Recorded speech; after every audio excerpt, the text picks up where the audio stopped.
আবার এইখানে ইয়াত আহি উপস্থিত হওয়া সম্মানীয় শিক্ষাগুরুসকল আৰু অন্যান্য দল সংগঠনের অধিকার আমরা সাব্যস্ত করার জন্য সরকারের বিভিন্ন দায় দাবি দেওয়ার জন্য আমরা এই সংগঠনের জন্ম দিছি। আরো ইতিমধ্যেই আমাদের যেগুলো দাবি তার দুটো দাবি আমাদের ইতিমধ্যেই পূরণ হয়েছে। ফেব্রুয়ারি মাসত থাকিয়ে আমাদের যেটা সুকিয়া জরিপ এটা আরম্ভ হব, অর্থাৎ এই সুকিয়া জরিপ হওয়ার লগে লগে গতিকে আমরা যে খিলঞ্জিয়া এই খিলঞ্জিয়া হিসেবে চিনাক্তকরণ করা সরকারের খুব সহজ হব। গতিকে আরও আমি একটা মেসেজ দিতে চাই যে আমাদের সংগ্রাম চলি থাকবো, আমাদের দাবি আমাদের লাগবো। যার জন্য আমাদের ইতিমধ্যে 4টে আঞ্চলিক হয়েছে, আরও ডিস্ট্রিক্ট হয়েছে। গতিকে সহজে পতাকা উত্তোলন করব। আর এই পতাকা উত্তোলনের জরিয়তে আমরা রাইজে মেসেজ দিতে চাই যে আমরা ভাঙ্গাবাড়ি আঞ্চলিক কমিটির সম্মানিত সকলে বিশ্রাম ভাবে থিয় হয়ে থাকিব।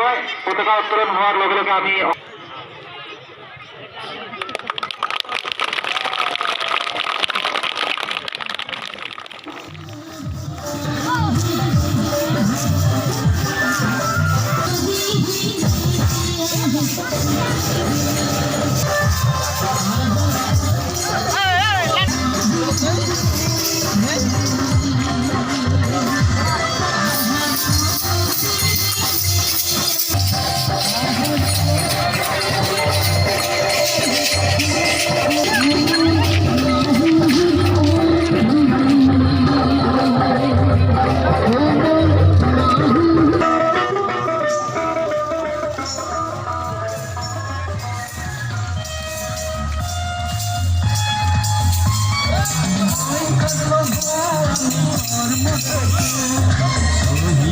আমার দেশী মঞ্চৰ পৰা আমি এইটো ওলাইছোঁ।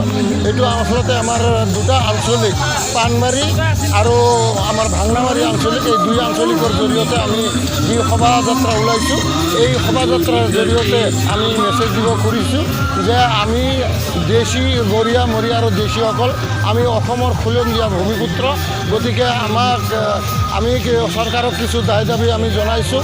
ইতিমধ্যে চৰকাৰে আমাৰ কাৰণে যি 100 কোটি টকা মোকলাই দিছে তাৰ কাৰণে আমি চৰকাৰকো ধন্যবাদ জনাইছোঁ।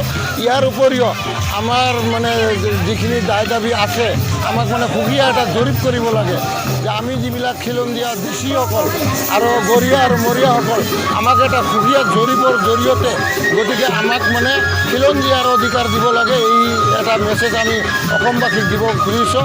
আমি অসমৰ সকলো জাতি জনগোষ্ঠী সকলোকে মিলি আমি অসমৰ উন্নয়ন কামনা কৰি